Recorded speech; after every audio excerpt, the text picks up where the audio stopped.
ದೇವರ ಪರಿಶುದ್ಧ ನಾಮಕ್ಕೆ ಸ್ತೋತ್ರವಾಗಲಿ. ದೇವರ ಒಳ್ಳೆಯ ಮತ್ತು ಪ್ರೀತಿಯ ಸೃಷ್ಟಿಯಾದ ಮನುಷ್ಯರೇ, ನಿಮ್ಮೆಲ್ಲರಿಗೂ ನಮ್ಮ ರಕ್ಷಕನಾದ ಯೇಸು ಕ್ರಿಸ್ತನ ಹೆಸರಿನಲ್ಲಿ ವಂದನೆ ಹಾಗೂ ಈ ದಿನದ ವಾಕ್ಯ ಧ್ಯಾನಕ್ಕಾಗಿ ಸ್ವಾಗತ. ಕರ್ತನಲ್ಲಿ ಪ್ರಿಯರೇ, ಇಂದು ನಾವು ಆತ್ಮಿಕವಾಗಿ ಬಲ ಹೊಂದಲು ಏನು ಮಾಡಬೇಕು ಅನ್ನೋದನ್ನ ತಿಳ್ಕೊಳ್ಳೋಣ. ಗಲಾತ್ಯದವರಿಗೆ ಬರೆದ ಪತ್ರಿಕೆ 6ನೇ ಅಧ್ಯಾಯ 7 ಮತ್ತು 8ನೇ ವಚನದಲ್ಲಿ, ಮನುಷ್ಯನು ತಾನು ಏನು ಬಿತ್ತುತ್ತಾನೋ ಅದನ್ನೇ ಕೊಯ್ಯಬೇಕು. ತನ್ನ ಶರೀರ ಭಾವವನ್ನು ಕುರಿತು ಬಿತ್ತುವವನು ಆ ಭಾವದಿಂದ ನಾಶವನ್ನು ಕೊಯ್ಯುವನು.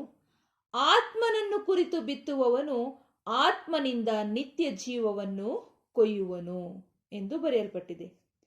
ಅದೇ ಗಲಾತ್ಯದವರಿಗೆ ಬರೆದ ಪತ್ರಿಕೆ 5ನೇ ಅಧ್ಯಾಯ 25 ಮತ್ತು 26ನೇ ವಚನದಲ್ಲಿ, ನಾವು ಆತ್ಮನಿಂದ ಜೀವಿಸುತ್ತಿರಲಾಗಿ ಆತ್ಮನನ್ನನುಸರಿಸಿ ನಡೆಯೋಣ.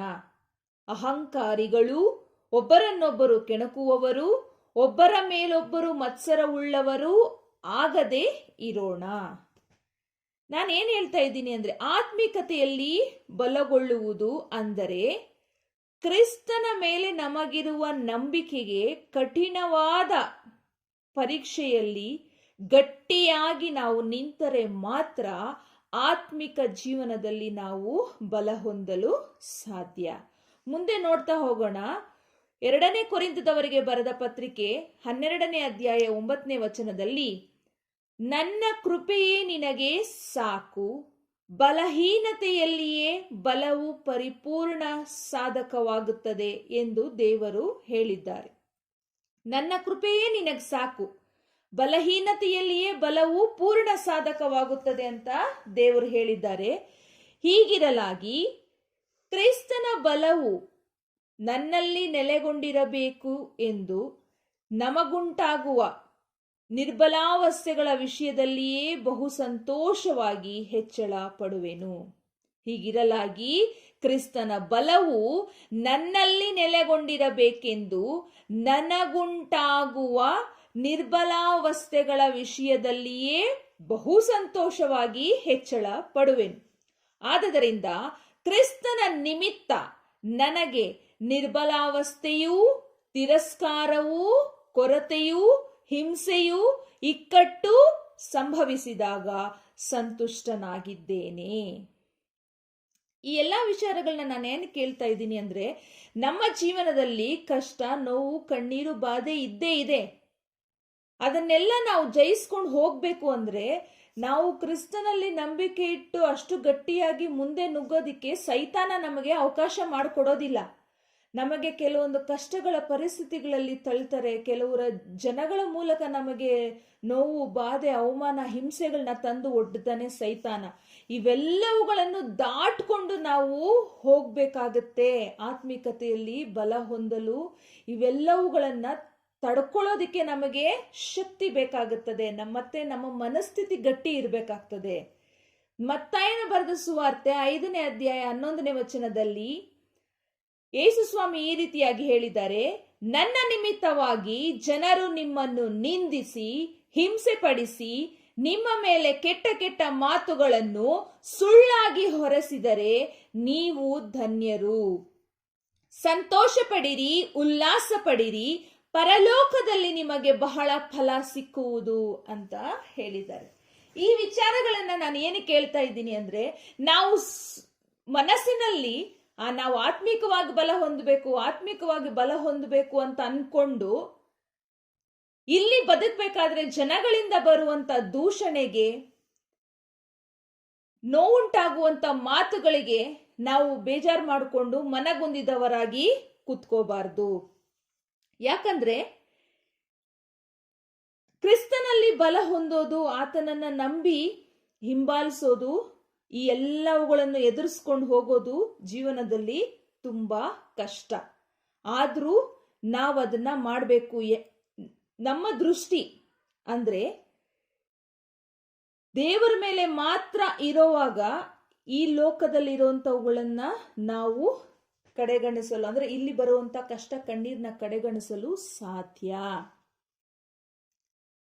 ನಾವು ಈ ಲೋಕದಲ್ಲಿ ಜೀವಿಸುವಾಗ ನಮ್ಮ ನಂಬಿಕೆಯನ್ನು ಕುಗ್ಗಿಸುವಂತ ಅನೇಕ ಸಂಗತಿಗಳು ನಮ್ಮ ಜೀವನದಲ್ಲಿ ನಡೆಯುತ್ತದೆ. ಉದಾಹರಣೆಗೆ, ಜನಗಳು ಹೇಳ್ಬೋದು ನಮಗೆ, ನೀವು ಯೇಸುವನ್ನು ಹಿಂಬಾಲಿಸುತ್ತಿದ್ದೀರಿ, ಆದ್ರೂ ನಿಮಗೆ ಕಷ್ಟ, ಕಣ್ಣೀರು ತಪ್ಪಿಲ್ಲ, ನೀವು ಇನ್ನು ಬಡತನದಲ್ಲೇ ಇದ್ದೀರಾ, ಬಡತನದಲ್ಲೇ ಇನ್ನ ಬಿದ್ದಿದ್ದೀರಾ, ದರಿದ್ರ ತುಂಬಿದೆ, ಹೀಗೆ ಹಾಗೆ ಅಂತ ಕೆಟ್ಟದಾಗಿ ಮಾತನಾಡ್ತಾರೆ.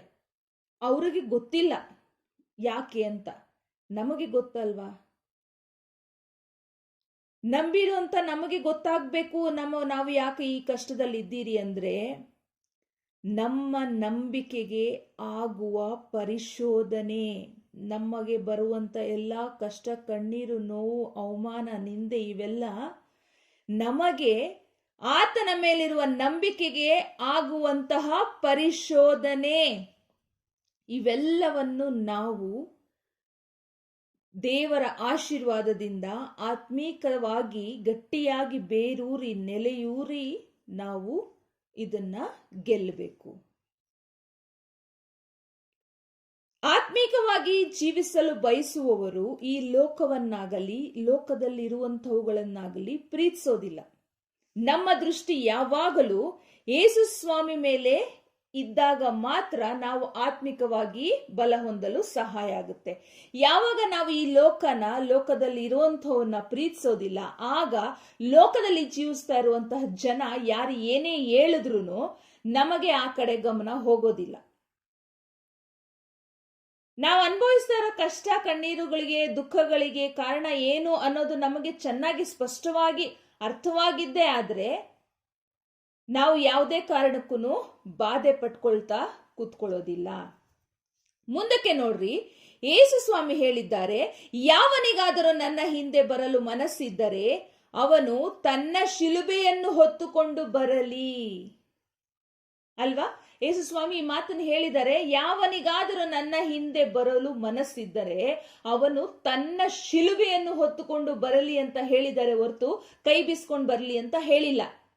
ಶಿಲುಬೆಯನ್ನು ಹೊತ್ಕೊಂಡು ಬರ್ಲಿ ಅಂದ್ರೆ ಅರ್ಥ ಏನು? ಶಿಲುಬೆ ಅಂದ್ರೆ, ನಮ್ಮ ಶಿಲುಬೆ ಅಂದ್ರೆ ಕಷ್ಟ, ನೋವು, ಕಣ್ಣೀರು, ಹಿಂಸೆ, ಅವಮಾನ, ತಿರಸ್ಕಾರ, ಬಡತನ ಇವೆಲ್ಲವನ್ನು ಹೊತ್ತುಕೊಂಡು ತಾಳ್ಕೊಂಡು ಆತನ ಹಿಂದೆ ನಾವು ಹೋಗಬೇಕು. ಕಡೆಯವರೆಗೂ ತಾಳುವವನು ಧನ್ಯನು. ನಮಗಿರುವಂತ ಈ ನೋವು, ಕಷ್ಟ, ಕಣ್ಣೀರು, ಬಾಧೆಗಳಿಂದ ಯಾವಾಗ ನಮ್ಮನ್ನ ತಪ್ಪಿಸ್ಬೇಕು, ಯಾವಾಗ ಆಶೀರ್ವದಿಸ್ಬೇಕು ಅನ್ನೋದು ದೇವರ ಇಚ್ಛೆ ಆಗಿರುತ್ತೋ ಆ ತಕ್ಕ ಸಮಯಕ್ಕೋಸ್ಕರ ನಾವು ಕಾಯ್ತಾ ಇರಬೇಕು. ಅಂದ್ರೆ ಒಂದಲ್ಲ ಒಂದು ಹಿಂಸೆ, ನೋವು, ಕಣ್ಣೀರು ಈ ಪ್ರಪಂಚದಲ್ಲಿ ನಾವಿರೋವರೆಗೂ ನಮಗಿರುತ್ತೆ. ಎಲ್ಲ ಖಂಡಿತ ದೂರ ಆಗೋದಿಲ್ಲ. ಒಂದು ಬಂದ್ರೆ, ಒಂದು ತೀರಿದ್ರೆ ಇನ್ನೊಂದು ಮತ್ತೆ ಸ್ಟಾರ್ಟ್ ಆಗ್ತಾನೆ ಇರುತ್ತೆ, ಮತ್ತೆ ಒಂದು ತೀರ್ತಾನೆ ಇರುತ್ತೆ, ಮತ್ತೊಂದು ಸ್ಟಾರ್ಟ್ ಆಗ್ತಾನೆ ಇರ್ತದೆ. ಅಂದ್ರೆ ನಮ್ಮ ಉಸಿರು ಇರೋವರೆಗೂ ಒಂದಲ್ಲ ಒಂದು ಕಷ್ಟಗಳಲ್ಲಿ ನಾವು ಇದ್ದೇ ಇರ್ತೀವಿ. ಅದು ಪ್ರಪಂಚದ ನಿಯಮ. ಯಾರು ಎಲ್ಲ ಕಷ್ಟಗಳಿಂದ ಪಾರಾಗಿ ಎಂಥ ದುಡ್ಡಿರೋರು ಅವ್ರಿಗೂ ಒಂಥರ ಕಷ್ಟ, ನೋವು, ಕಣ್ಣೀರು ಇದ್ದೇ ಇರ್ತದೆ. ಬಡತನದಲ್ಲಿರೋರ್ಗೂ ಇರ್ತದೆ. ಹಾಗಾಗಿ ಇವುಗಳಿಂದ ಯಾರೂ ಮುಕ್ತರಲ್ಲ, ಎಲ್ಲರಿಗೂ ಇರುತ್ತೆ. ಅದನ್ನ ನಾವು ಕಡೆಯವರೆಗೂ ತಾಳ್ಕೊಂಡು ಹೋಗ್ಬೇಕು. ಯೇಸು ಸ್ವಾಮಿ ಹೇಳಿದ್ದಾರೆ, ಲೋಕದಲ್ಲಿ ಸಂಕಟ ಉಂಟು, ಧೈರ್ಯವಾಗಿರ್ರಿ ಅಂತ. ಸಂಕಟ ಉಂಟು, ಧೈರ್ಯವಾಗಿರ್ರಿ, ನಾನು ಲೋಕವನ್ನು ಜಯಿಸಿದ್ದೇನೆ, ಹಾಗೆ ನೀವು ಜಯಿಸ್ತೀರ. ಅಂದ್ರೆ ನಿಮಗೆ ನಾನು ಸಹಾಯಕವಾಗಿರ್ತೀನಿ, ನಾನು ನಿಮ್ಮನ್ನು ಅನಾಥರನ್ನಾಗಿ ಬಿಡೋದಿಲ್ಲ ಅಂತ ಸ್ವಾಮಿ ಹೇಳಿರೋವಾಗ ನಾವು ಇದನ್ನೆಲ್ಲ ತಾಳ್ಕೊಂಡು ನಿರೀಕ್ಷೆಯಿಂದ, ನಂಬಿಕೆಯಿಂದ ಆತನ ಮೇಲೆ ದೃಷ್ಟಿ ಇಟ್ಕೊಂಡು ಹೋಗ್ಬೇಕು. ಸಂಕಟ ಅಂದ್ರೆ, ಸಂಕಟ ಯಾವ್ಯಾವ ಕಾರಣಗಳಿಂದ ಬರುತ್ತೆ? ಅನಾರೋಗ್ಯ, ಕಷ್ಟ, ಸಾಲಬಾಧೆ, ಕುಟುಂಬದಲ್ಲಿ ಅಸಮಾಧಾನ, ಶತ್ರುಕಾಟ, ಹೀಗೆ ಇನ್ನೂ ಅನೇಕ ಬಾಧೆಗಳು, ಅವಮಾನ, ನಿಂದೆ, ತಿರಸ್ಕಾರ, ನಮ್ಮವರಿಂದ ತಳ್ಳಲ್ಪಡುವಿಕೆ, ಹೀಗೆ ಅನೇಕ ಕಾರಣಗಳಿಂದ ನಮಗೆ ಸಂಕಟ ಉಂಟಾಗುತ್ತೆ. ಆದ್ರೂ ದೇವರು ನಮ್ಮನ್ನ ಆ ಕಷ್ಟಗಳ, ಕಣ್ಣೀರಿನ ಮಧ್ಯದಲ್ಲಿ ಕೈ ಹಿಡಿದು ನಡೆಸ್ತಾ ಇರ್ತಾರೆ. ಅದನ್ನ ನಾವು ಯಾವತ್ತಿಗೂ ಮರಿಬಾರ್ದು. ಹೇಗೆಂದ್ರೆ, ಉದಾಹರಣೆಗೆ ಶದ್ರಕ್, ಮೇಷಕ್, ಅಬೇದ್ನಗೋ ಅವರು ಬೆಂಕಿಯಲ್ಲಿ ಬಿದ್ದಾಗಲೂ ಅದರ ಕಡೆ ಗಮನವಿಡದೆ ದೇವರೊಟ್ಟಿಗೆ ಮಾತಾಡುತ್ತಾ ಬೆಂಕಿಯಲ್ಲಿ ಓಡಾಡುತ್ತಿದ್ರು.